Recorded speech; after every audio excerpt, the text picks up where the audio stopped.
Preconceito. O que é isso? Preconceito é uma palavra que a gente muitas vezes usa sem pensar no que ela realmente significa. Ela é nada mais do que aqueles conceitos que a gente coloca antes de mesmo de conhecer algumas pessoas. E às vezes é uma coisa que a gente simplesmente bate o olho e pensa, e às vezes é uma coisa cultural muito maior.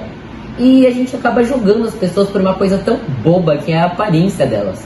Mesmo sem saber do que elas sabem, ou quais são os assuntos que elas dominam, ou quão gostosa poderia ser uma conversa com esse tipo de gente, que acaba sendo marginalizada por simplesmente ter uma cor de pele, orientação sexual, ou alguma religião mais incomum. E muitas vezes ela acontece por conta de mídias sociais, por conta dos nossos pais, por conta de diversas questões da nossa vida. Mas vencer elas é abrir a nossa mente para a oportunidade de conhecer pessoas maravilhosas, que podem mudar a maneira não só como a gente pensa, como a gente age, mas também a maneira como a gente sente. E por isso que eu falo que vencer o preconceito é uma batalha diária de transformação, que torna as pessoas cada vez mais felizes.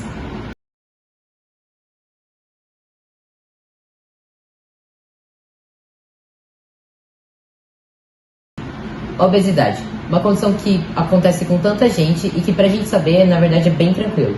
Se a pessoa ali, ela vai ter aquela certa idade, ela vai consultar o IMC dela, que nada mais é do que mais ou menos o tamanho, a altura e a idade dela, ideal para que ela tenha em conjunto ali. É meio como se fosse um tripé, quando, por exemplo, a gente vai olhar a altura de uma criança e a gente vê se o crescimento dela está baseado mais ou menos numa média de todo mundo. E por mais que pareça simples demais consertar isso, afinal de contas deve ser só fazer exercício físico, ela é uma questão muito mais complexa que isso. Além de todas as questões emocionais que rodam a obesidade, você vai também ter a questão de que a própria gordura da pessoa, com o tempo, ela vai meio que se transformando num órgão dela mesmo. E vai se tornando cada vez mais difícil se livrar de tudo aquilo. Sem falar que, normalmente, as pessoas que acabam sofrendo gordofobia e preconceito atingem tantos outros diferentes tipos de doenças psicológicas que fazem com que elas vão, na verdade, em vez de mesmo fazendo exercício perder peso, elas vão ganhando cada vez mais peso para poder tentar compensar todas as faltas que elas têm por conta do julgamento das outras pessoas.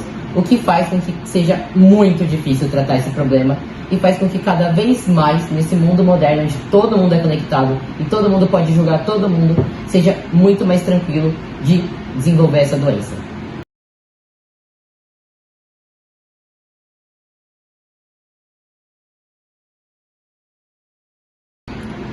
Agora chegou a hora da gente falar sobre depressão, um assunto muito sério que infelizmente cada vez as pessoas mais jovens acabam desenvolvendo.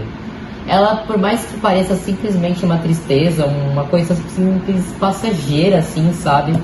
Ela é mais complexa do que isso. A gente acaba julgando muitas vezes essas pessoas e isso só piora o processo.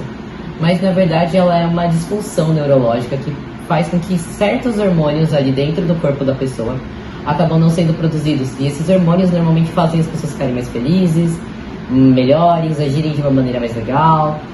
E precisa de um tratamento psicológico ou até psiquiátrico, dependendo do nível de depressão da pessoa. E por mais que a gente simplesmente queira que isso não aconteça, ou que a pessoa saia do quarto, isso já é uma coisa maior do que ela. E a gente tem que acabar respeitando mesmo. E sempre prestando o máximo de cuidados das pessoas que sofrem com essa doença.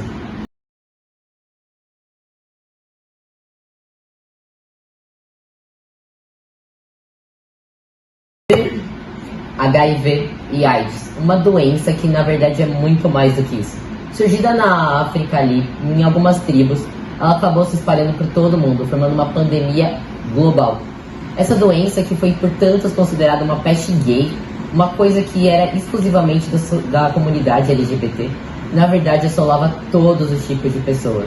E que foi necessário a gente vencer muitos tipos de barreira e preconceito para que no Brasil a gente conseguir lidar com essa doença.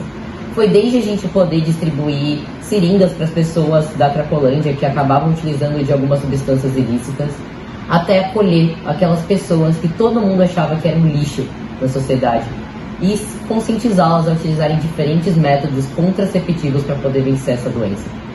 E mesmo no começo, onde todo mundo, ninguém sabia, na verdade, o que fazia com que as pessoas pegassem com essa doença, prestar ajuda a essas pessoas foi o que salvou a gente talvez de uma catástrofe muito pior.